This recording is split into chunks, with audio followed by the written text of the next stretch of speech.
Look at that, it's a question mark. It's right here. Pretty funny looking. My laugh's kind of funny too. Welcome back to Fab Automotive Detailing. In this video, we are going to correct the paint on a Tesla Model 3. Let's do it.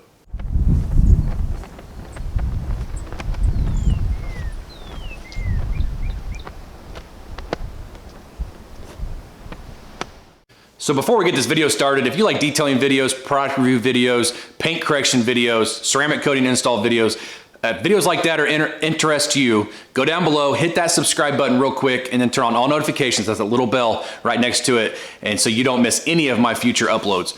This is a 2017 Tesla Model 3 dual motor. My brother just purchased. The paint is not in the greatest of condition, to be honest with you. It's black. I have seen videos, Larry, Ammo NYC, Brian from Apex Detail, do videos on Teslas and how finicky the paint is, how thin the clear coat is. I have put my paint thickness gauge on it. I get funny readings all over the entire car. So I've got thick paint on spots and thin paints on other spots. So we're just gonna find out all together. For the first time, me ever detailing a Tesla, you guys are gonna see it. We're gonna see how I figure out how to do it. I bought some pads for it, some Roops pads for it, special because I knew this was coming, some fine pads and super fine. We're gonna see what those do. I'm not sure what polish or compound that I'm gonna use on the paint yet. I'm just gonna have to learn. You guys will learn with me. So that's gonna be kind of the cool part about this video, in my opinion. All right, you guys, so it has been washed, stripped, and chemically decontaminated. This is what it looks like inside. It looks really good, right? And it does, but there's a lot of swirls in it, which is what we're gonna fix before we put the coating on it. We're gonna let it dry overnight tonight, and I'll come out in the morning and do a mechanical decontamination. We already did the chemical decontamination. I think I may have said mechanical a minute ago. Chemical decontamination earlier. As you can see, a lot of swirls from the previous owner.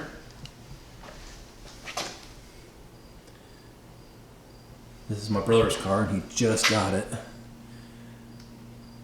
Smudge right there, as you can see. From everything I understand, this paint is very finicky on Teslas. I have watched Larry at Ammo NYC, Larry Casilla, his video. And I've watched some other videos, and I have realized this is gonna be really soft paint, so I bought pads, Roops pads actually, the fine and the ultra fine. This panel right here has been repainted, and look how bad the swirls are on this paint, on this right here. I think there's mud in here because my paint thickness gauge is really high on this panel, but he was told about when he bought it that they had to repaint this because of a dent. So he was aware of that. And then we're not sure what's along the bottom here. Look at that. All the way across. All the way down, look at that right there. Almost like the clear coat's failing. I'm not sure. Never had anything to do with the Tesla. It's the first time I've ever even really been around a Tesla. So, and a bunch of hard water spots that did not come off with the wash, so it's going to have to be corrected. So tomorrow morning we will get started on it. All right, guys. So it's next morning. I'm going to show you guys my paint thickness gauge. This is a Highline meter 2. Let me show you the importance of having a paint thickness gauge. Let me show you how crazy this paint is too. See if I can get you guys where you can see it. So 3.4 mil, 3.3, pretty close, right? 3.6. Let's go over here to the fender. See that 5 mil? Everybody says these paint on these cars is really funny. I'm gonna try to get you the best angle I can. It's the door, 3.5 mil. Let's go to this fender here. 4.8. Now let me show you. This is the importance of having a paint thickness gauge. This panel right here, my brother, when he bought it, they told him it had a dent and had to be repainted. And let me show you. So you go up here, 8.5. But you come down here, and I think that it must have been damaged right in this area. 30.6 mils.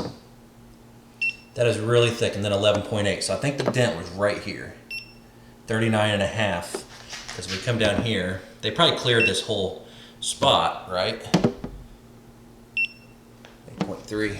Right here, 44.5. So there is a lot of mud right inside here. This is a good tool to have if you buy a lot of cars too, because you go around as you're buying it, and you can check the paint and see if there's got any mud in it. When you see a high number like that, there's typically going to be mud in there. So this panel may look different when we get done because it's not going to be, I don't know if it's Tesla paint that they would have used to fix it. So I guess we'll just find out as we go. Let's do a couple more. 2.6 mils, that's the thinnest reading I've taken. And that's on the passenger rear door, or driver's rear. 2.6. 2.6. 3. Hey, at least it's kind of consistent on those two doors. 5. And 5. So that gives you guys an idea, paint thickness gauge, and that kind of gives me an idea as far as how thick this clear coat is, which it's not really thick. So I just pulled this off of this rear bumper. Let me show you what this stuff even sounds like, you guys. Obviously, if it's that dirty, I've already thrown one piece away because it's so bad. Knead it over so you get a nice clean section. I'm gonna back here just a little bit. I want the microphone to pick it up though.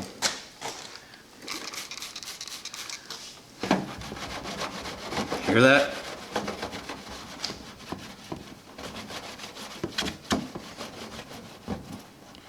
This is probably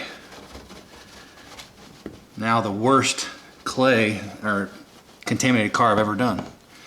I did do a chemical decontamination when I washed it. I mean, that's bad. Remember what it looked like a minute ago? It was nice and white. Look at that. All right, you guys, so bear with me this part of the video. This may be the longest part of the video, I'm not sure, but this is where I'm gonna find out what I'm gonna have to use to correct the paint.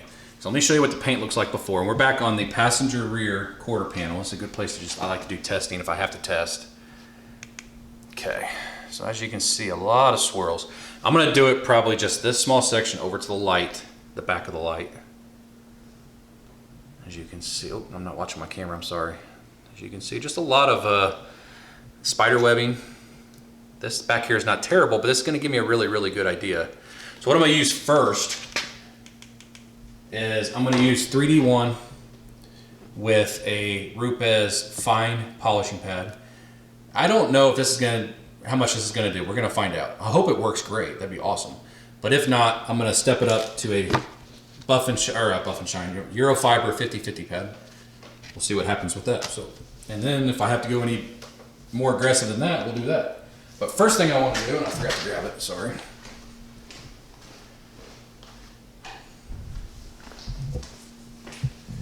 Before I start polishing on it, let's just see, because right here is where I'm going to do it. So let's see. 4.6 mils. See how much we're removing. 4.6. 5.3. I didn't have it straight. 4.8. So somewhere between 4.6 and let's just say 5. It's 4.5 on that one.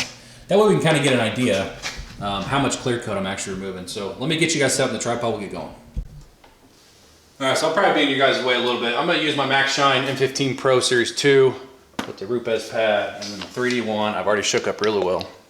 I've never used this, so, or these pads. I'm gonna find out what we do here.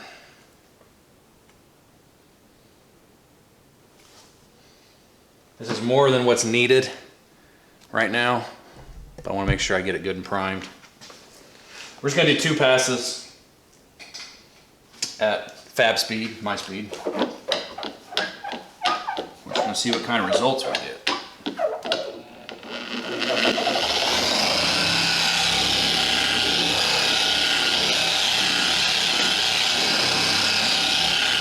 These are brand new pads, they may dust a little.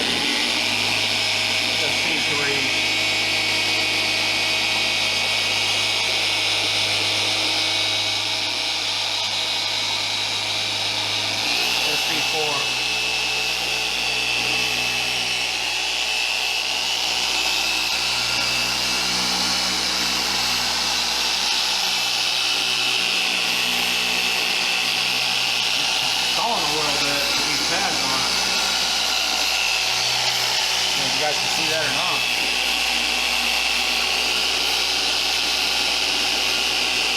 Trying to make it so that it's stalled.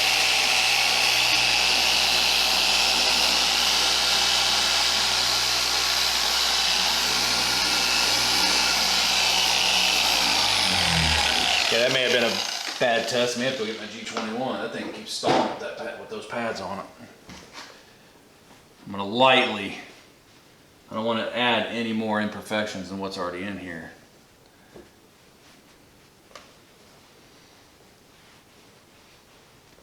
Now you may see lint because these towels seem to lint on me really bad.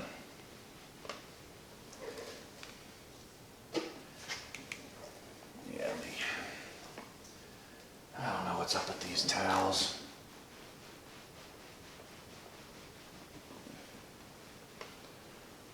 Yep, I'm gonna have to get different towels. That ain't gonna work. Okay, so I had to go change out my polisher. I've not used it yet, but there's the G21, and I had to change out my towels. I don't know what's up with those towels. For some reason, I'm getting lint really bad out of them, and it's very obvious in the paint, so I've swapped towels too. But let me show you what that just a few passes did. What you're seeing is some lint, but there are definitely some stragglers. But look, right there. I don't know if the camera picks that up or not, but that's right where I didn't go.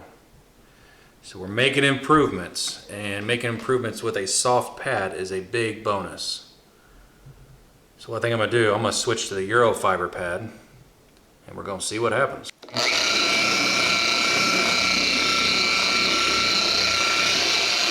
Yeah, remember paint is really thin right here. This is already thin clear coat.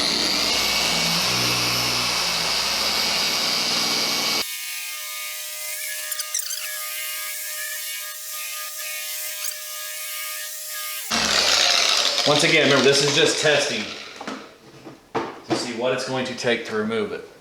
What we're trying to remove. Oh, that looks good already. Of course, I don't have the light on it yet, but dang, it looks good. I'm gonna have to throw those other towels I haven't thrown away, but make them towels for utility type towels. Yeah, it looks way better. Yeah, let me show you guys. That might be the way I do it. So this is where we've been. A few stragglers here and there. I could slow my arm speeds down, which I will. And there's where we haven't been. That's pretty good. Now remember, it's between 4.6 and 5.3 basically. Let's see how much we removed. 4.5. Over here I think was 5. I don't remember. 4.2 though. We're definitely removing clear. 5.8. That's weird. This was calibrated before I started the day today. 4.5. So we're not moving a whole lot right now. So that's actually really good. I'm really happy with that. So that leaves me less scared, I guess I should say. But I'm happy with that result. Right there, the gloss is amazing. I don't know if you guys, I'm gonna try to put you on top of the light, but I don't know if you guys can see that oxidation go away as I move down. But there's quite a bit of oxidation behind all those swirls. So that's a big improvement. Let me turn the big light on. Let's just see. This may mess the camera up. I'm gonna try to not mess it up. Let's see. Okay. Now what you're seeing is that's the actual light. See my hand right here? That's what you're seeing there. Let's just move on down. Right there, you can see the haziness. And then it goes away as I get down here. And then come back right where the scratches are. It gets really oxidized and hazy again. That's a huge improvement. Very, very happy with that. So I'm gonna keep on trucking, and I'm gonna continue to use the Euro fiber pad with the 3D1. And if I come across any heavy defects that don't seem to want to come out and I gotta bump it up, I will. I'll go to like Griot's Garage Fast Correcting Cream and a Griot's Garage Microfiber Finishing Pad, and we'll get around this vehicle. All right, you guys, so this thing is giving me an absolute nightmare. So after I turned the camera off the last time, I said I was gonna go on with the 3D1, but it's not cutting it. No pun intended. So let me show you. I have been testing and testing. I've got Fast Correcting Cream, Perfecting Cream, Adams Hand Polish, 3D1. I've got my Roops Yellow, Roops White, Euro Fiber pads, a hand pad, my Extreme Solutions Ice, microfiber pads from Griot's over there. What I have found works best is the old tried and true. Is Fast Correcting Cream by Griot's with a microfiber pad, followed up by Perfecting Cream And then I followed up with Revive Hand Polish by Adams, and then I hit it with paint prep just to check it, to see what it looks like. Let me show you guys what it looks like. Put this light. Okay, so this is where I have not been. This is on the door in front of the panel. We'll move over and look how much better that looks. I messaged my brother and I showed him. I said it's not going to be perfect. You know, we're not going for show quality, but we are going for way better because we are going to put a coating on this. My gosh, in person, it looks, and on camera it looks a little funny, but in person it looks amazing. It looks a little cloudy on camera for some reason. But in person, I got a little smudge right there. It looks like I need to get hold of. But what I found is happening, no matter how easy I wipe the polish off, it like adds imperfections as I'm wiping. So I've never had to deal with that before. So this is a very soft clear, but I'm not removing a whole lot, which is a huge bonus. Let me show you guys. 4.5. I mean, I am not removing hardly any at all. 4.5. So we are still really, really good. So once I figured out what was working the best, it was time to get to work. And I always like to start with the hood. So we're gonna start here on the hood. I'm gonna show you guys just some snippets of the paint correction, not a lot. This is how I did every single panel. For some reason, I got in a routine on this car and I did each panel from start to stop and then move to the next one, which is not normal for me. Normally I do my heavy cut all the way around the car, come back and do my fine cut, and then I come back and do protection, whatever. This one I did the fast correcting cream, followed by perfecting cream, followed by the Adams Revive hand polish, and then Optimum paint prep, which I don't actually have in the video because I didn't take any video of that. And then I show you guys what the panel looks like after that. One thing I want to state really quick, the Revive hand polish by Adams Polishes, I have recently discovered within the last year or so how awesome that stuff is, especially for clearing up hazy paint after a paint correction. You just spread it out, let it sit for just a second, wipe it off, and then you get really clear paint. It just gets rid of that haze that you get from the correction process. So this is what the hood looks like when I'm done. We are not 100% sure what those spots are. I think that the previous owner of this vehicle must have driven this car on the interstate a lot. That's the only thing we can think of. I'll go back and show you that in a minute, but this is what the fender looked like. I was giving you kind of a before and then what the hood looks like, because they looked about the same. The whole car looked about like that. And it is so much better. It's not perfect, you guys. We're not going for perfect. We're not going for show car. We were just going for way better, and we definitely achieved way better. There's gonna be stragglers left behind. So what I'm thinking, those are very fine chips in the paint from like sand on the interstate, you know, doing a lot of interstate driving, just kick up from tires is what I'm thinking. That's what that is. But overall, I'm very happy with the way this paint turned out.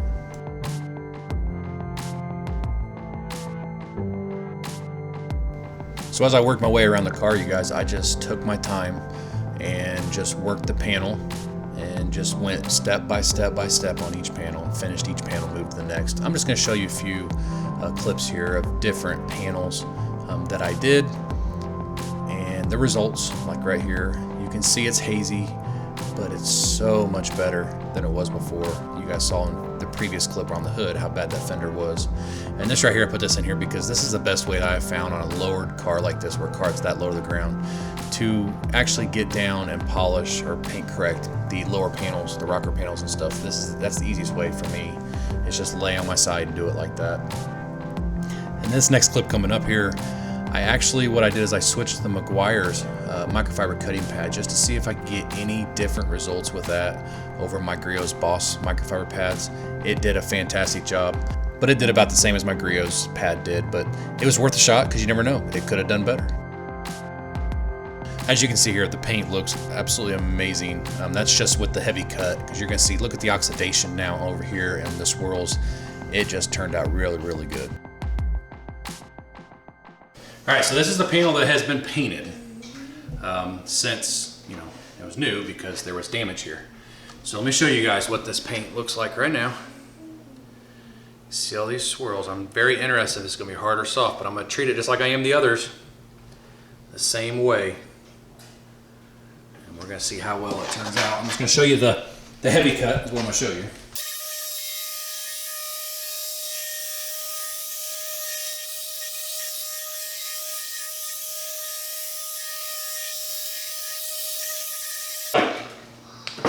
Now, I don't know if I'm going to show you guys what's underneath the doors like I showed earlier. I think the clear coat's failing on it. I might show that, I don't know. Just depends on when I go to edit it, how long this video is. but it looks to me like the clear coat's failing, so I'm not gonna cut hardly at all there. I'm just gonna kind of skim over that. Let's see what that did. This thing's gonna look amazing though, even though it's gonna have imperfections in it. I mean, it is going to glow. I remember it may be cloudy. Man, I can see a lot of orange peel in this compared to these other panels. Yeah, it's way better. Way better. Check it out now. It looks good. It's cloudy. It'll clear up when I go through with the perfecting cream and then the hand polish. That's just what all these panels look like when I get done with the heavy correction. But that looks really, really good. So, all right, I might show you down here. Like I said, just depends, because this clear coat is definitely failing. I mean, that's what that is, and we're gonna find out soon. But I mean, like my brother said when we were talking about it, he's like, it is what it is. We'll see what you can do with it. So. All right, so I didn't take a video, you guys, obviously, of me doing this lower panels where it was really foggy looking, and I thought it was clear coat failing. Check this out. It's all gone now, for the most part. I just treated it the same way that I treated the rest of the car. All right, you guys, it was a lot of work, but I'm finally done with the paint correction. I'm ready to go inside and eat before we put the coating on, but we'll check this thing out. Looks really good.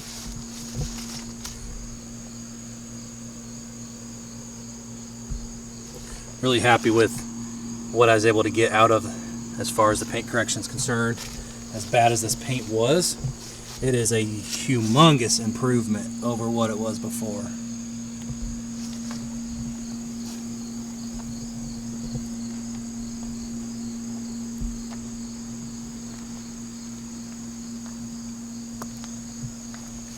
Here's a side that has no sun on it. Give you guys an idea what the reflections are going to look like. Man, those are amazing. My camera's kind of fogging up a little bit because it was in the garage, which is air conditioned. It's kind of humid out, but man, it looks good. I'm happy with that. And he will be happy with it. The hood and the front bumper are the worst part of this car, in my opinion. It looks really good though, as you can see. There's not many swirls, not many scratches, but it has all these little specks in the paint. And he absolutely hates that, but I just told him there's nothing we can do about that. It was a lot of work, you guys. This was way more work than I anticipated. But the end result was worth it, as you can see. I'll walk around it one more time from a distance.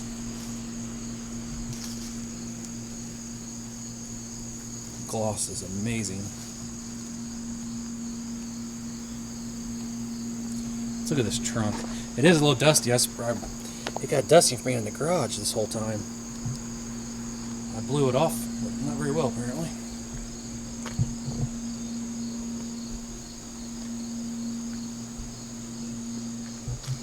Alright, that's it for this paint correction. Alright you guys, so the paint correction is done. That's going to be it for this video. There was a lot of work, a lot more work than what I anticipated. I've been out here since 9 a.m. It's 7 p.m. I just went inside, ate some dinner, and I'm back out getting ready to put the coating on, so stay tuned to that video here in the future. What I ended up going with, which worked out really, really well, was my typical go-to when it comes to paint correction, Griot's Garage Fast Correcting Cream with a microfiber cutting pad, and then Griot's Garage Perfecting Cream with a Perfecting Cream pad or a fine pad, basically. And then Adam's Revive hand polish to help with the haziness, especially on this paint. This paint was really hazy. Every time I hit it with a Perfecting Cream or Fast Correcting Cream, it hazed up. And after that, I actually hit every panel with Optimum Paint Prep so I can go over with the light, look and see if there's anything that I can go back and get. I got about 90% paint correction out of it, which in my opinion is really good for the first time ever doing a Tesla. I really only have 1 day to get it done. I wish I had more time with it to actually work it, but I'm also the type of person that I know my limit, and I'm like, okay, this is good enough, because this paint is very finicky, just like everybody says.